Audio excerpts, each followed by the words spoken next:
Hey folks, welcome to Sports Focus. I am your host, John McNeil. With me we have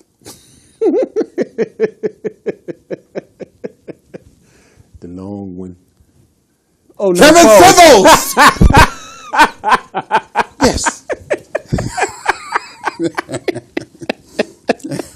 That's right, Kevin Sybills.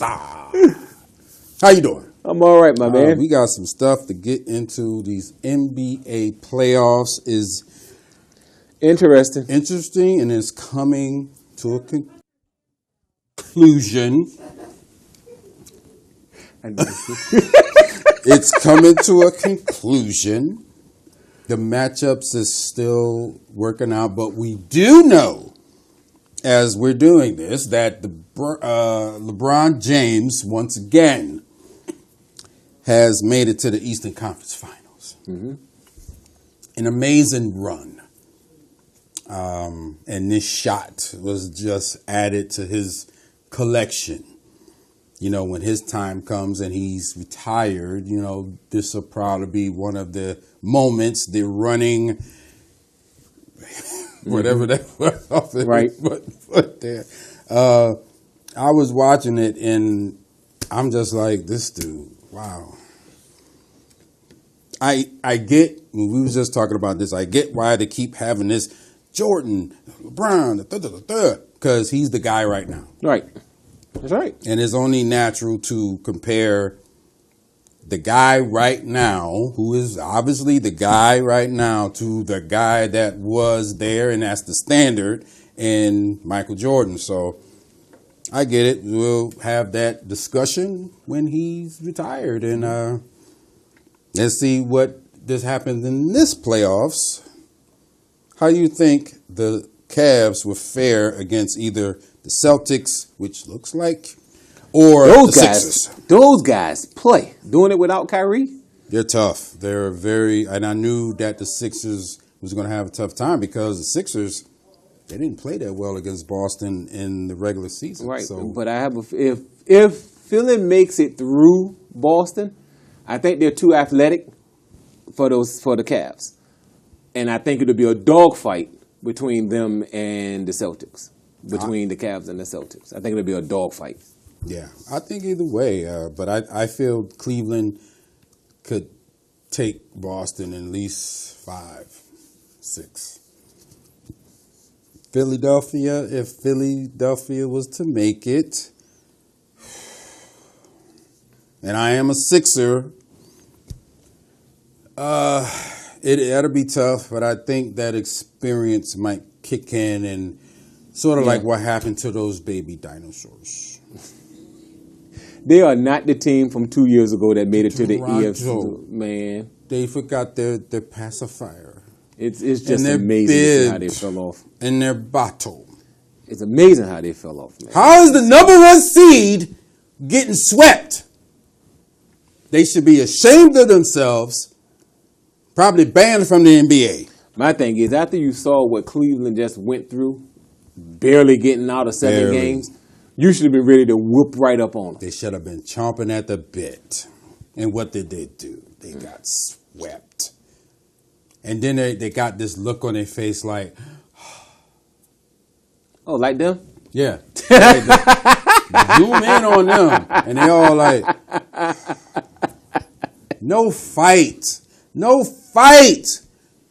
No fight whatsoever. Toronto, you should be ashamed of yourselves. I heard there's rumors that the coach might get fired.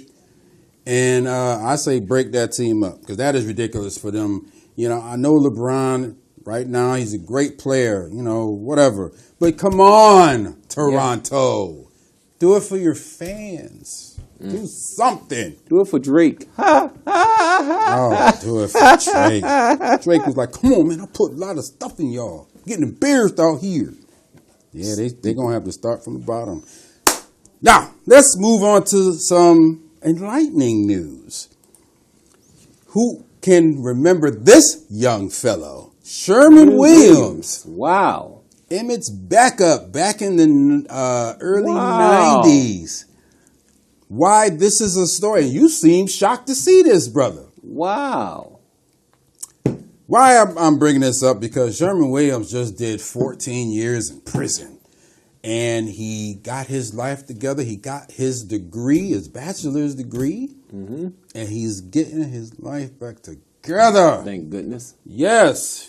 He was for 14 years, it must have been like a Nino Brown type fella. So I guess the football didn't work out for him. And he decided to do something else, like a lot of them Cowboys back in the day. Oh, yeah. A la Nate Newton. Mm-hmm. Florida A&M. But, I felt, I just wanted to point that out. Sometimes you make mistakes and you do the time and you can restart your life over again. Yep. Jimmy Johnson left and them boys just went crazy. Oh, yeah. And thanks, Jerry, for that one. Also, another story that I came across, Orlando Franklin, offensive lineman for the Denver Broncos. At 30 years of age, he decided to step away from the NFL and become a stay-at-home dad. Wow. He got the money to do it. Yeah, he should have some money. I guess he said that he just wanted to be with his children more, his family. A la, what's his name? Charles Smith from the Vikings. Yes. When he retired extra early, I think he was 28 or something else or another. He said he wanted to be able to enjoy his kids and his grandkids. So he walked away from the game. I think it's very refreshing that these athletes that play in the NFL, they step away early. And they make that choice instead of injury making it for you. Right. And they're fortunate. They leave with a good conscience. Yeah, and they're blessed enough to do that. They can walk away from the game and be like, I'm good. You don't see too many high-profile players doing that though. They hold on. Yeah, they hold on. Why are those the guys that's the 10 to 15 years playing? Because fans and their franchises don't know how to let them go. Remember Barry Sanders? He was retired for 15 to 20 years, and the Lions took forever to let go of its rights in case he came back. Well, we touched on the NFL draft last week, and we really didn't get into, our guy, Vander Esch. First round draft pick out of Boise State. Boise State. How you feel that he is going to help this Dallas Cowboy team? Well, Hitchison's gone. Hitchens is gone. So they're thinking that he's going to come in, and Sean Lee is getting long in the tooth, as they say. So he's going to come in, and he's going to learn the defense and everything else, and he should be able to pick up the slack. Should be able to pick up the slack. I feel that the Cowboys have done some great things, but I'm sure all these teams feel that they're the draft that they had. Oh, they're great. Mm-hmm. I just feel I was real down on the Cowboys pretty much all off season, but I feel the off season that they had, getting the players that they had, and I feel like getting Tavon Austin is getting a player that they have not had in years. A speedster. That straight speed. That now, finally, the Cowboys have somebody that the other team has to beat. Okay, we got to watch that. Wait, hold on now. And it's going to be very interesting how the team make plays and schemes and all that stuff. Now, the talent that they already have. And you remember, we still got Ezekiel Elliott, top 5 running back in the league. So, it's going to be very interesting, and I'm kind of curious how this is going to work. We'll see. That's all we can do. They got Jason Garrett as the coach. And, hey, man. My head just throbbed when you mentioned that name. I know. But also, how about the Cowboys now? Let's talk about how Desmond Bryant does not have a job. They did that to him. They gave him the screw Not job. pictured. There it is. They screwed him over. They gave him the plow job. Finally caught up, huh?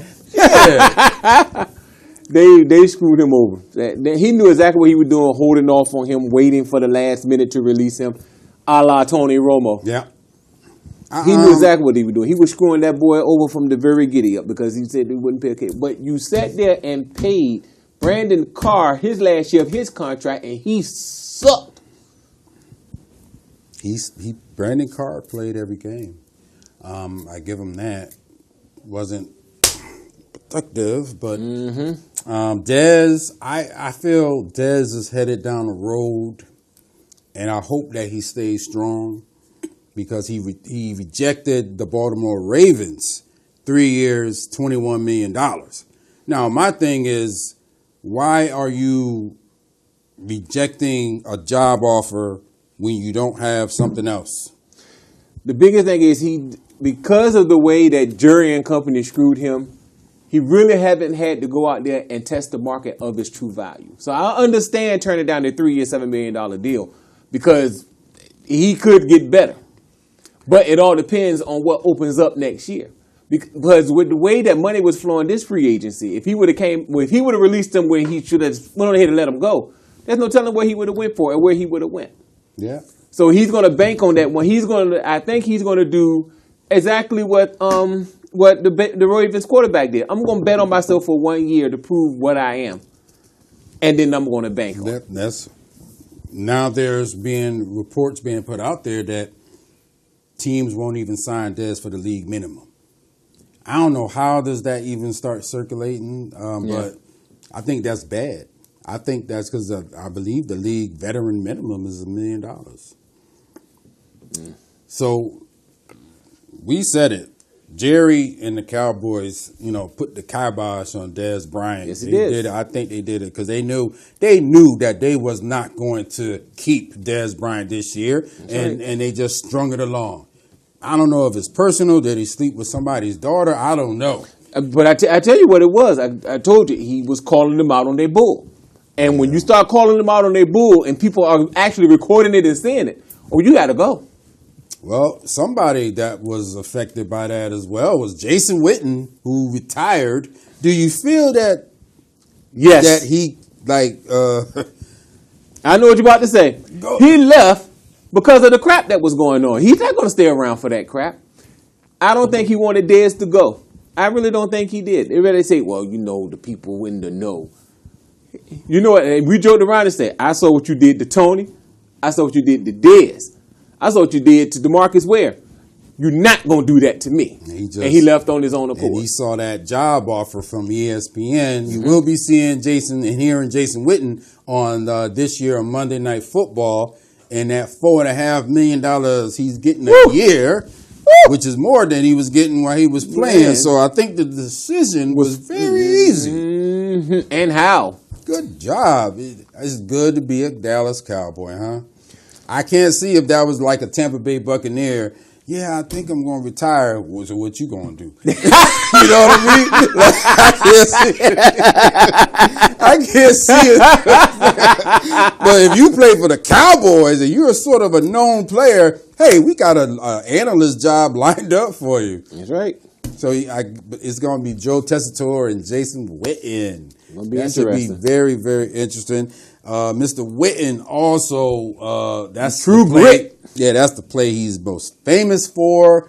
The helmet getting knocked off from Philly. And he was running, but he eventually got chased down. That's Jason Witten. But how in the world can you be that big, 260, and you keep getting open like you do? I know. That's a big boy. He's a big boy. First ballot Hall of Famer? I think so. Yeah. But first ballot? Just because of Cowboy bias, he'll go in on the second. Yeah. Real quick, because somebody said he got the stats. I said, so does Tony Romo, but nobody expects him to go in. Not a first ballot Hall of Famer, but he is a Hall of Famer. Yes, he is. And people, happy Mother's Day. Do something nice for your mama or who is a woman that's real nice. And that's all we got for you. Thank you, Mr. Sivos. Happy Mother's Day, people. Peace.